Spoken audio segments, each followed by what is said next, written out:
Bwana, Bwana, Bwana, Bwana, Bwana, Bwana, Bwana, Bwana, Bwana, Bwana tunakuabudu. Shalom, shalom. Jina la Bwana Yesu lipewe sifa. Ninakusalimu mpendwa mtazamaji, mfuatiliaji, mwanafunzi mwaminifu wa Yesu Kristo, unaendelea kujifunza Injili takatifu kupitia watumishi, kupitia chaneli yako pendwa Goshen One Injili na Ushuhuda TV. Ni mwalimu Chris Deogletes. Nikusihi sana, kama ni mara yako ya kwanza unakutana nami katika kipindi hiki cha mahubiri, basi nikukaribisha sana katika chaneli yako pendwa Goshen One Injili na Ushuhuda TV.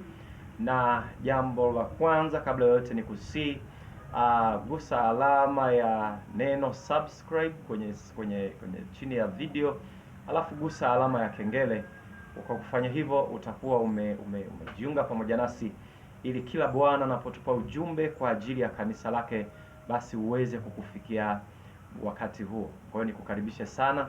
Ni channel yako pendwa, ni channel moja kati ya channel chache nyakati za mwisho ambayo utasikia mahubiri au injili ya kweli, injili ya utakatifu, injili ya ufalme wa mbinguni, injili ambayo Yesu Kristo aliahidi ya kwamba ule mwisho hautafika mpaka injili ya ufalme itakapohubiriwa kote kote duniani. Kwa hiyo nikukaribisha sana. Naitwa Chris Deogletes. Ni mtumishi wa Mungu pamoja na marafiki wengine watumishi wa Mungu, mtumishi Aston Adam Mbaya ambaye Bwana alimpa neema ya kumuonesha habari ya vyumba 351 vya kuzimu, na amekusimulia huo ushuhuda vizuri sana. Unaweza ukausikiliza katika channel yako ya channel ya mtumishi Jackton, channel ya Promova TV. Lakini pia kwa wale kwa wewe ambayo unasikia kwa mara ya kwanza, pengine itakuwa ngumu kupata hiyo channel, ni kusihi tu subscribe channel yetu, na kuanzia wiki zijazo tayari Bwana ametupa neema na utausikia huo ushuhuda na hatua kwa hatua vizuri kabisa, maana Bwana ametupa neema nasi pia ya kusimulia. Kwa hiyo utasikia vizuri sana kama unavyoona katika video yako, ushuhuda wa vyumba 351 vya kuzimu. Kwa hiyo kaa katika mkao wa kujifunza, uwe tayari kupokea, uwe tayari kubadilika na kufanyia kazi yale ambayo Bwana ameona si vizuri aendelee kuacha nafsi za watu wake ziende jehanamu kwa makosa au kwa dhambi ambazo wanazifanya bila kujua kama ni dhambi. So kuna mabilioni ya watu wameenda jehanamu, wataenda kuzimu kwa sababu ya makosa ambayo hawakujua kama ni dhambi. Kwa hiyo nikukaribisha sana katika channel yako pendwa Goshen One Injili na Ushuhuda TV. Na leo Bwana ametupa ujumbe ambao tunauhubiri mara kwa mara, kwa sababu hili tukio la Christmas linafanywa kila mwaka na dunia nzima wanaliadhimisha, na wanadamu wengi hawajui kama ni dhambi. Mbaya zaidi, hata wale ambao wanaamini wameokoka, wako kwenye makanisa ambayo yanahubiri habari za wokovu, nao wanasherehekea wasijue kama ni dhambi, wasijue kwamba yote anayesherehekea sikukuu hii haingii mbinguni kama. Kwa hiyo naomba nikukaribishe sana ili ufuatane nasi katika somo hili, uweze kujua vizuri historia ya hii sikukuu, uweze kujua mabaya ya hii sikukuu, uweze kujua kwa nini Mkristo unayetarajia kuingia mbinguni haupasi kusherehekea hii sikukuu, na ujue hatima ya kila mtu ambaye anasherehekea sikukuu ya Krismasi ni nini, ili upate kuamua kuchagua iza kuendelea kusherehekea au kutosherehekea tena. Lakini mimi binafsi, kuanzia nilipojua ukweli, nimeacha na nilitubu. Namuomba Bwana Yesu, naomba unisamehe, maana sikujua kama ninakutia wivu, sikujua kama nilikuwa ninatenda dhambi. Niliambatana na ulimwengu mzima, kwa kuwa niliona ni shamla dunia nzima, na wachungaji wetu walituambia ni siku ya kuzaliwa kwa Yesu.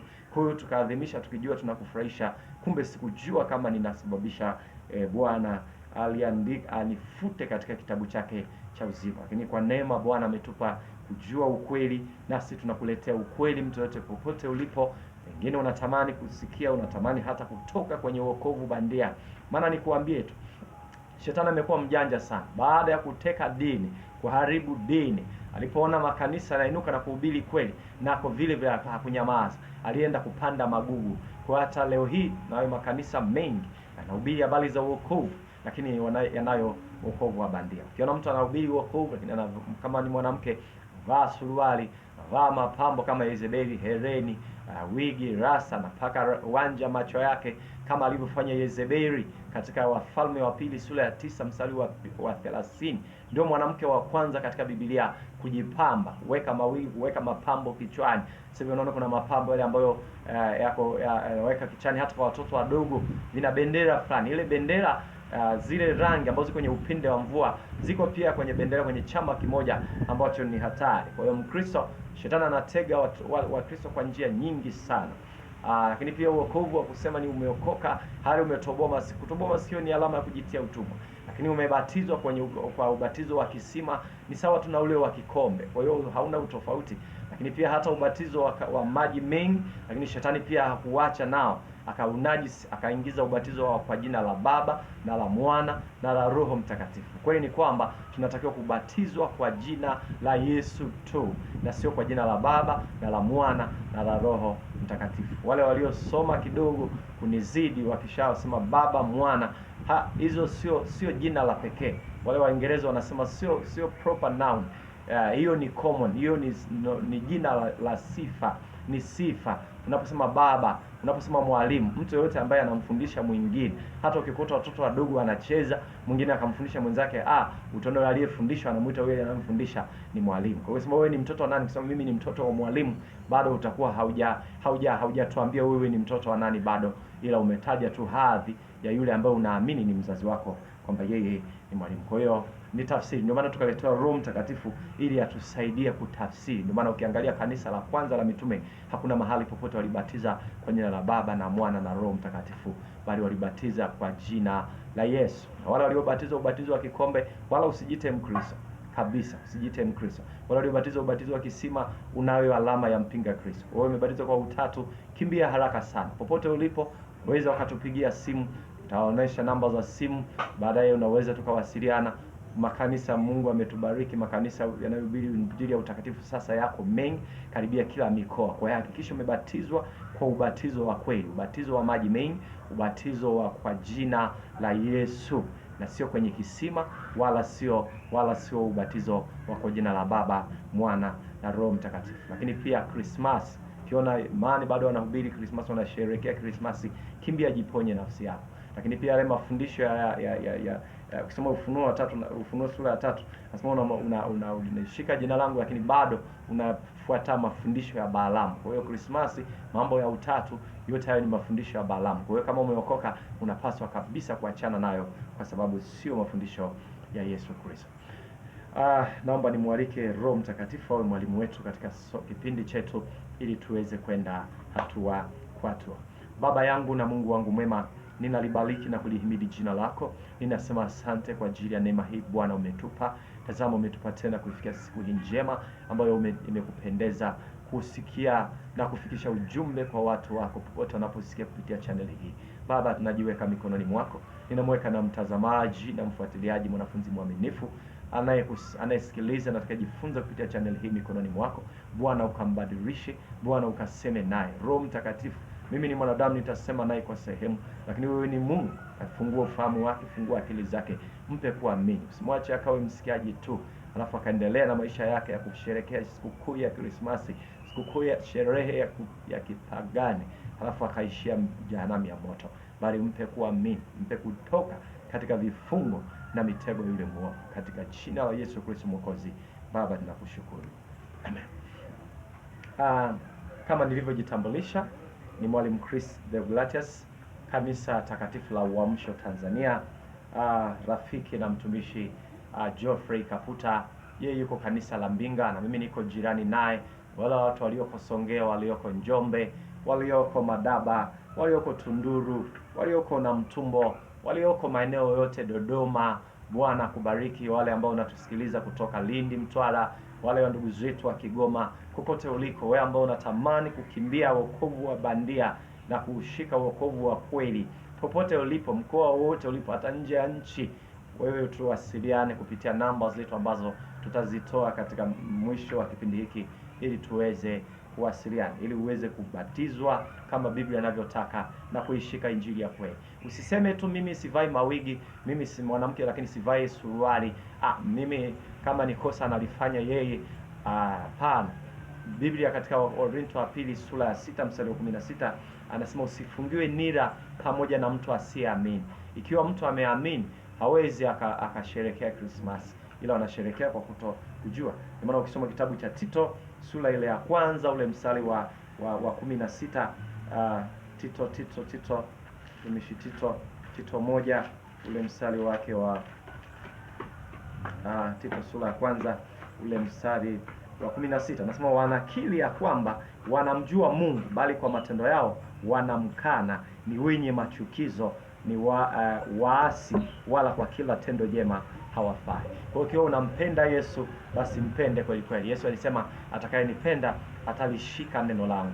Kwa hiyo wewe Mkristo ambaye unaitarajia mbingu, acha, tofauti na kuacha ulevi, kuacha uzinzi na mambo mengine, haupasi kusherekea sikukuu ya Krismasi.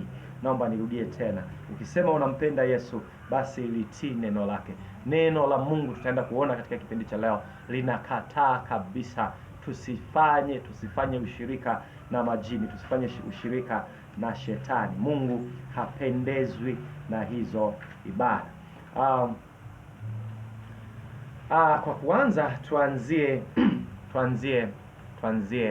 tuanze kwa kufahamu sikukuu ya Krismasi asili yake, namna ilivyoingia duniani na Biblia inasema nini kuhusu Krismasi. Kifupi, Krismasi sio sherehe ya Kikristo. Krismasi sio sherehe ya Kikristo, wala sio siku ya kuzaliwa kwa Bwana wetu Yesu Kristo. Krismasi ni jina ambalo linapewa sherehe, au wengine wanaita Noeli. Ni jina ambalo linapewa sherehe ambayo ni siku ya kuadhimisha sikukuu za miungu. Tutajifunza kidogo, naomba uwe mfuatiliaji sehemu ya kwanza na sehemu ya pili kadiri Bwana atakavyotupa neema tupate kujifunza kwa pamoja.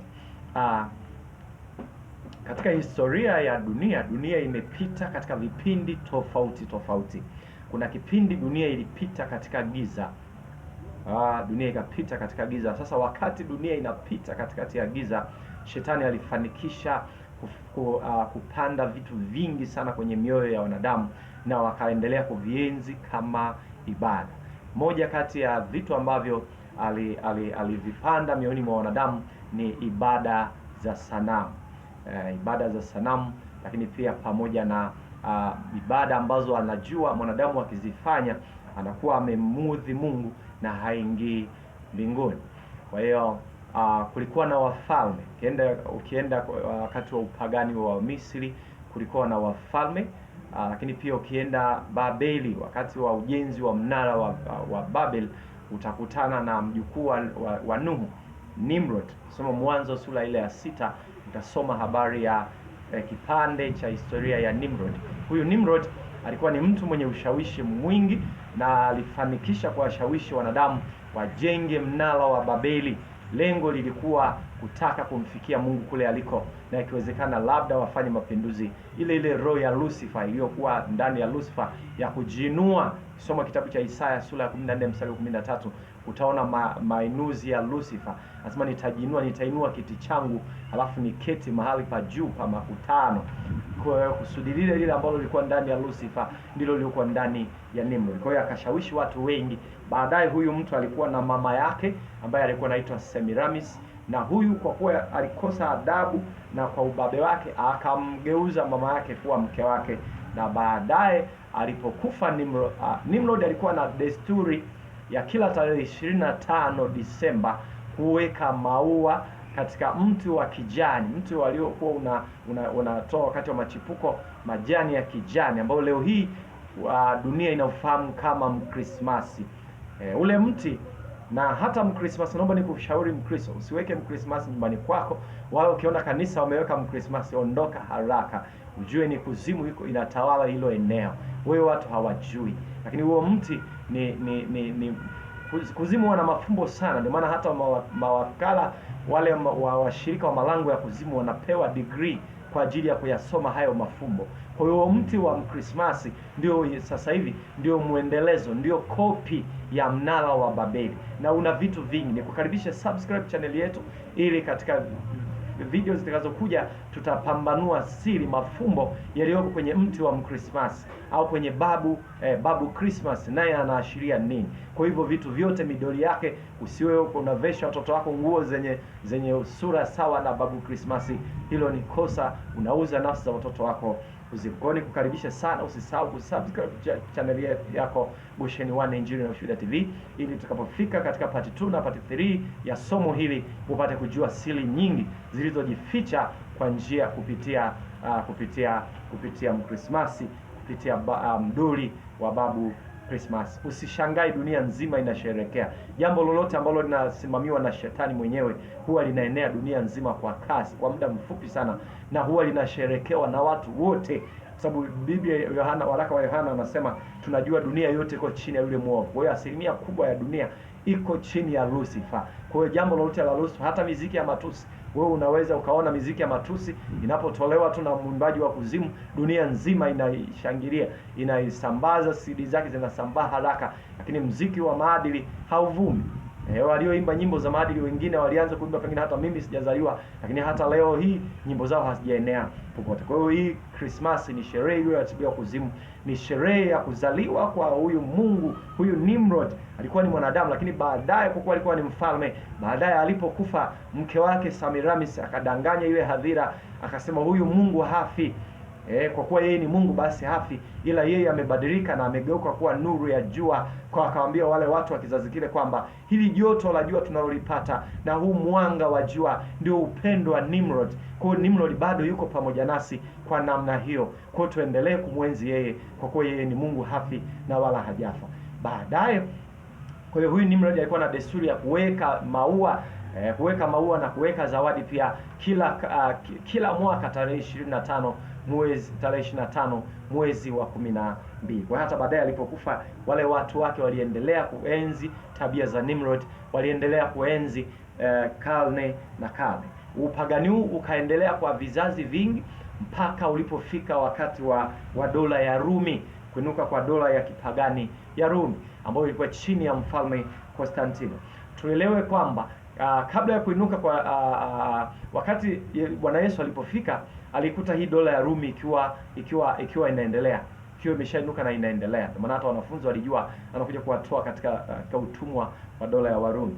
Kwa alipofika yeye akawanyofoa tu wanafunzi, akawanyofoa wanafunzi 12 kutoka katika dola ya Rumi na katika upagani, akawafundisha imani ya kweli. Ndio maana hata leo mtu akisikia injili ya kweli ya Yesu Kristo lazima atoke. Kama kule alikokuwa anaabudu, alikokuwa anaamini kuna mafundisho potofu, kuna mila potofu, lazima atoke. Kama Bwana alivyomwambia Ibrahim katika Mwanzo sura ya 12, akamwambia Ibrahim, toka wewe katika nchi yako, katika jamaa zako, miongoni mwa wazazi wako, nenda katika nchi ya ugeni. Kwa hiyo mara nyingi usifikiri kuna mwalimu mwingine anahubiri, anasema anahubiri tu watu waokoke, halafu warudi tena kwenye ibada zao, warudi tena kwenye dini zao ambazo wataendelea kubatizwa ubatizo wa kuzimu, wataendelea kusherehekea Krismasi, wataendelea kujipamba kwa mawigi. Hapana, si kweli. Huyu anafananishwa na mvuvi aliyeenda baharini akavua samaki afu akawaonesha watu kisha wakarudishe tena baharini.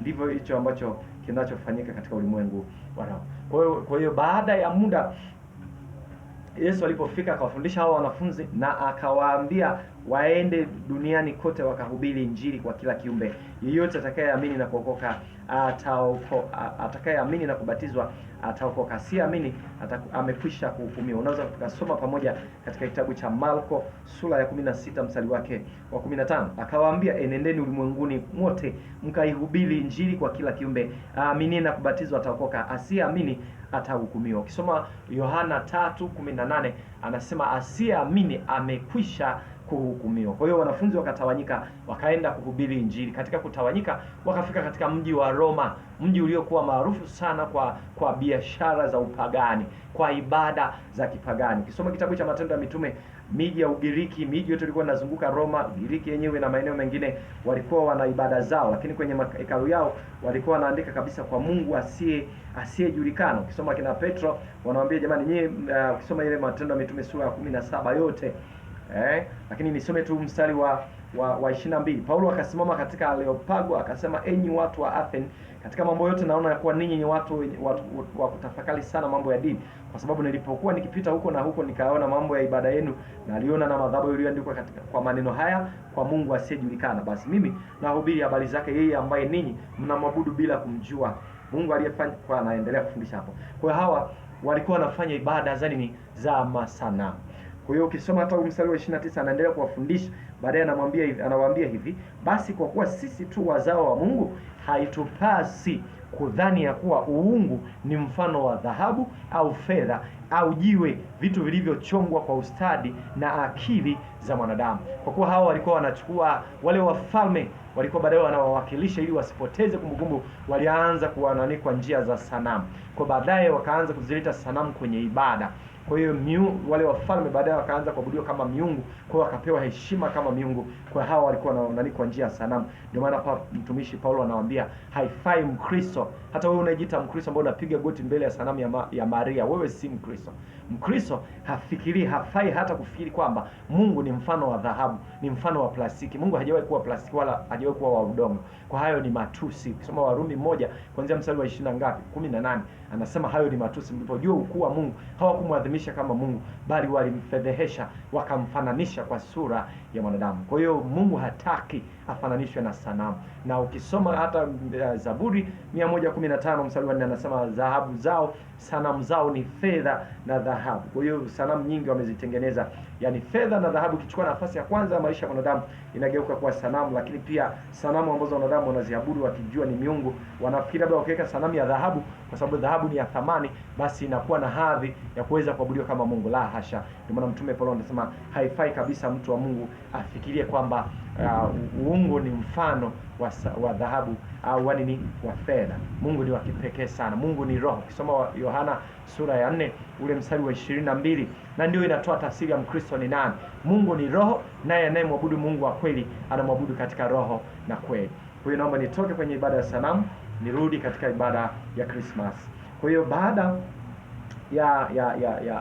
ya kuingia Roma, walipokuta ibada za sanamu zimeshamiri, wanafunzi walianza kuwaambia watu waziwazi wajiepushe na ibada za sanamu, kwa kuwa Mungu si sanamu, na yote anayeabudu sanamu ataenda jehanamu ya moto. Kwa hawa watu, kwa kuwa walikuwa wanafanya ibada na kila mmoja alikuwa na sanamu ya mtu, sanamu ya familia. Kwa hiyo biashara ya sanamu ilikuwa imeshamili sana. Kwa hiyo hawa walipofika kuhubiri, watu waliokoka wengi. Soma Matendo ya Mitume sura ya 2 mstari wa 42, siku moja waliokoka watu 3000. Kwa hiyo kuokoka huko kwa speed kulipelekea kushuka ghafla kwa mauzo ya sanamu. Kwa hiyo hicho kitu kilisababisha wafanya biashara wa sanamu waitishe kikao. Halafu katika kile kikao wakajadiliana, wakaulizana ni nini kimetokea, mbona mauzo ya sanamu yameshuka. Tunaweza tukapata kipande kidogo sana kwenye Biblia ukisoma pamoja nami katika kitabu cha Matendo sura 19 mstari ule wa kuanzia 23. Nitasoma kwa haraka kidogo. Wakati huo ukatokea ghasia si haba katika habari ya njia ile, kwa maana mtu mmoja jina lake Demetrio, mfua fedha, aliyekuwa akifanya vihekalu vya fedha vya Artemi, alikuwa akiwapatia mafundi faida nyingi. Akawakusanya hao pamoja na wengine wenye kazi ile ile, akasema, enyi wanaume, mnajua ya kuwa utajiri wetu hutoka katika kazi hii. Tena mnaona na kusikia kwamba sio katika Efeso tu, bali katika Asia yote pia Paulo huyu ameshawishi watu wengi na kuwageuza nia zao, akisema ya kwamba hiyo inayofanywa kwa mikono si miungu. Si kwamba kazi yetu na hatari ya kudhalauliwa tu, bali na hekalu la Mungu mke aliye mkuu, Artemi, kuhesabiwa si kitu na kuondolewa utukufu wake, ambaye Asia yote pia na walimwengu wote humwabudu. Waliposikia haya, wakajaa ghadhabu, wakapiga kelele wakisema, Artemi wa Efeso ni mungu mkuu. Huyu ni mungu mke, ni yule Yezebeli ambaye ndio aliyekuwa mama yake Nimrod, na baadaye akaja akawa mke wake, na baadaye ndio akaja akawa mungu mke Semiramis. ndio huyu tunayemzungumza hapa, kwa sababu huyu amejifunua katika sura nyingi sana, na wengine kwenye dini wamedanganywa ni Mama Maria, wakipewa jina la Malkia wa Mbingu. Ukitaka kujua Malkia wa Mbingu ni nani, kasome Yeremia 44 kuanzia mstari wa 15, utagundua ni pepo aliyetawala anga. Shetani alipotoka mbinguni alitoka na wafuasi wengi, kwa mapepo wengine wanatawala anga, wengine anaitwa Malkia wa Mbingu. Huyo ni pepo, sio Mama Maria. Ole wako wewe unayemwabudu Mama Maria, utakwenda jehanamu ya moto. Heri yako ukiamini sasa na kukimbia haraka kuacha imani potofu. Bwana Yesu ana wivu na watu wake. Naomba nikuambie, usikupake mafuta, sababu muda umefika mwisho. Kwa hiyo wewe unayemwabudu Mama Maria, ukisema Malkia wa Mbingu ufurahi. Wewe Malkia wa Mbingu, Malkia wa bahari, hapana. Mama Maria hakuwahi kutajwa mahali popote kama Malkia wa Mbingu au Malkia wa bahari au Malkia wa pwani au mama wa uzuri. La hasha, mama wa uzuri ni pepo. Mama wa makahaba ni pepo. Yule Yezebeli ambaye tumemsoma habari zake katika Wafalme wa Pili 9:30 ndio mama wa makahaba. Achana na mama wa makahaba huyu wa Ufunuo 17.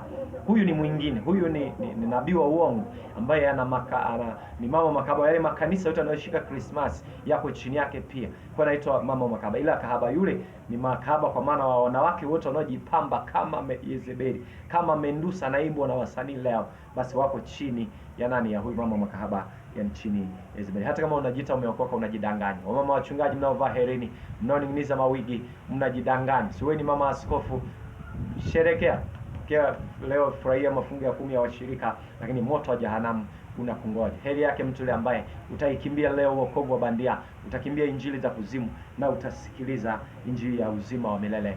Bwana apate kukuponya. Popote ulipo unaweza ukatupigia kwa namba ya simu, tutaitoa mwishoni, ili Bwana aweze kusema nawe. Popote uliko ukabatizwe katika kama Yesu alivyobatizwa, halafu kaishike njia ya kweli. Ndio usherekea Christmas miaka mingi, tubu sasa na usisherekee Christmas tena, wala hata usiwaambie wengine heri ya Christmas wala Merry Christmas, wala watoto wako usiwapikie vyakula kwa sababu ni Christmas. Utaenda jehanamu ya moto. Kwa hawa walipokaa kikao, wakaweka ajenda, baadaye wakaona heri waende serikalini, waende kwa mfalme Konstantino kushtaki. Walipofika kwa mfalme, wakamwambia mfalme, sio kwamba watu hawa watakuwa hatari kwetu sisi tu, la hasha, bali hata kwa serikali yako, maana biashara ya sanamu ikifa, serikali itakosa mapato.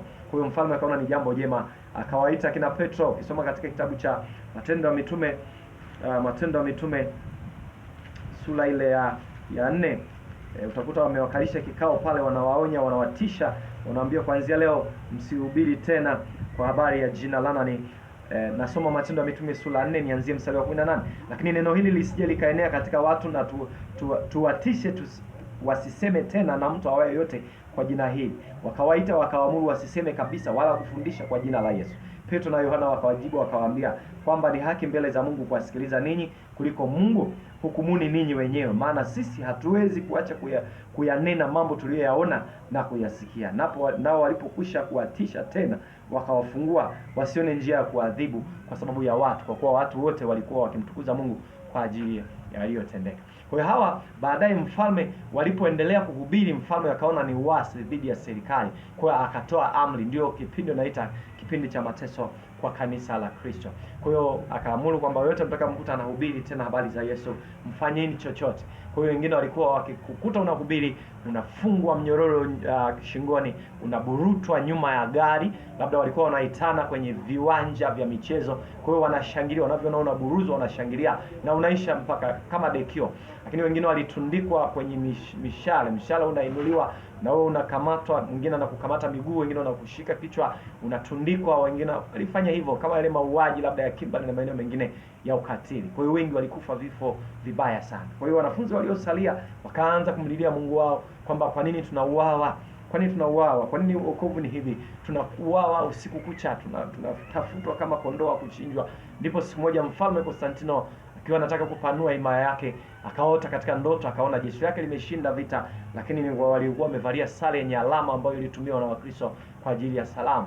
Kwa hiyo akaweka nadhiri akasema, nitaenda hii ina maana gani? Nikienda kupigana kwa Mungu anaabudiwa na Wakristo nitashinda. Basi akaweka nadhiri akasema, nitaenda kupigana kwa Mungu huyo, nikishinda basi hii ndio itakuwa dini ya utawala wangu, dini ya serikali, dini ya utawala wote wa Rumi. Kwa hiyo akaenda akashinda, historia inaonyesha akashinda. Baada ya kushinda akajifanya yeye mwenyewe kuwa Mkristo kinafiki, lakini vile vile akaamuru watu wote walikuwa chini ya utawala wa Rumi wajiunge na nini, na Ukristo. Hapo ndipo upagani ulipoungana na Ukristo, na lile kanisa la kwanza la mitume kimwili lilikufia pale, kwa sababu kanisa lolote linapopokea dhambi basi uso wa Bwana unaliacha. Mungu alichokifanya akaanza kutembea na mtu mmoja mmoja tena.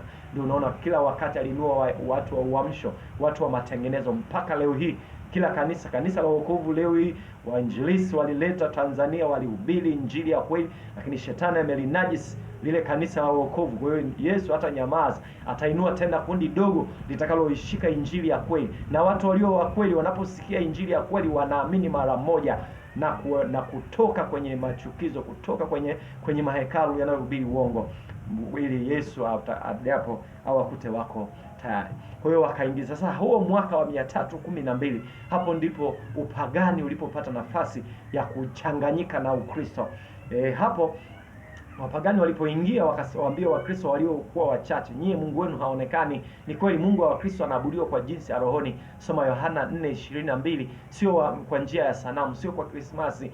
Kwa hiyo wakaambia sisi miungu yetu inaonekana, sababu walikuwa na sanamu. Kwa hiyo wakaambia angalieni kwenye vitabu vyenu tuone akina nani wana sifa zinazofanana na miungu yetu, ili miungu yetu endelee kuabudiwa kwa kivuli cha miungu cha watu wanaopatikana kwenye Biblia. Ndipo hapo sasa utakuta wakasema, katika Biblia mna historia ya mwanamke aliyezaa bila kujua na mwanaume. Wakasema ndio. Basi wakasema na sisi Semiramis alidanganya kwamba Nimrod amemjia, hata amepata mimba kwa uwezo wa Mungu juu wa Nimrod, ndio akapata mtoto anaitwa Tamuzi. Kwa huku sasa huyu mama sasa ambaye ni Mama Maria muite apewe kile cheo cha Semiramis, yani malkia wa mbingu. Kwa hiyo wakaambiwa kwamba watu leo wanasherehekea wakidanganywa kwamba malkia wa mbingu ni Mama Maria. Hapana, unamsherehekea Yezebeli. Semiramis utaenda kuchomwa moto. Mtumishi yote wa Mungu hataki kuabudiwa wala kuimbiwa sifa, iwe ni Yeremia, awe ni Isaya, awe ni Mama Maria, awe ni nani. Kwa hiyo imani potofu unaigundua kwa matunda yake, kwa mafundisho yake. Kwa hiyo wakachanganyika. Kwa hiyo ndipo ibada za Krismasi zikaanzia hapo, ibada za utatu zikaingia hapo, ibada za sanamu zikaingia hapo, ibada za watakatifu, kuombea watakatifu, watu waliokufa, zikaingia hapo, ibada nyingi za kipagani zikaingia hapo, ubatizo uliyechakachuliwa hapo, badala ya kubatizwa mtu mzima alibatizwa mtoto mdogo, kaingia hapo. Na walipofanya baadhi ya wale watu walipoendelea wakasema, jamani, kuendelea kuita huu ni Ukristo ni uongo. Kwa hiyo wakatafuta jina zuri ambalo linaendana na ile imani ya watu wote, ndio likatokea jina zuri la Kiingereza ambalo likawa ni imani chotara iliyoendelea mpaka leo hii, na ndio yenye watu wengi duniani. Watu wanafikiri ni kanisa. Hapana, si kanisa.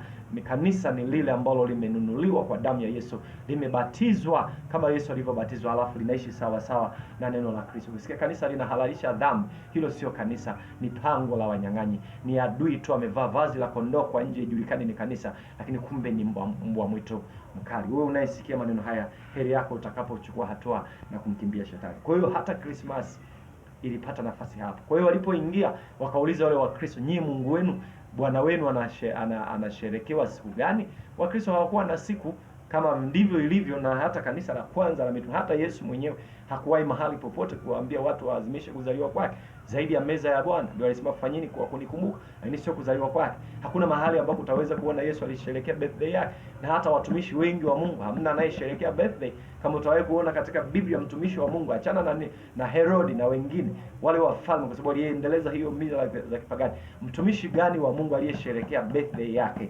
Basi utusaidie. Lakini haikuwa hivyo.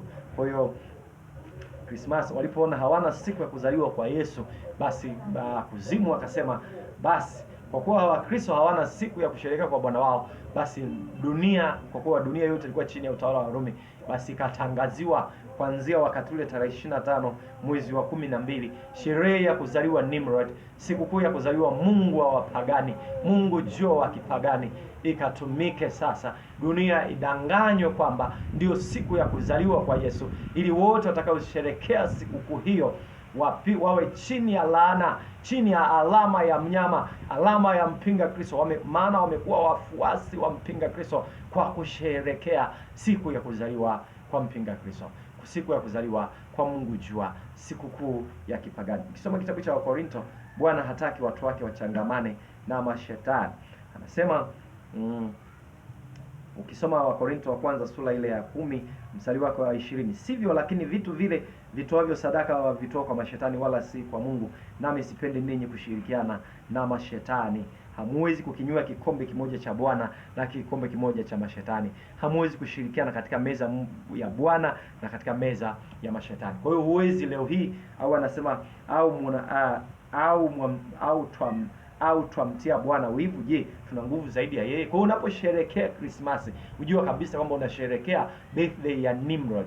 Nimrod ni mungu wa kipagani, ni mungu wa kuzimu, ni pepo. Hata yule mdoli Krismasi, subscribe channel yetu, tutakuja tukuambie maana yake katika video zitakazokuja. Tunatamani video yetu isiwe ndefu sana, isizidi nusu saa ikiwezekana. Kwa hiyo fuatilia masomo yetu.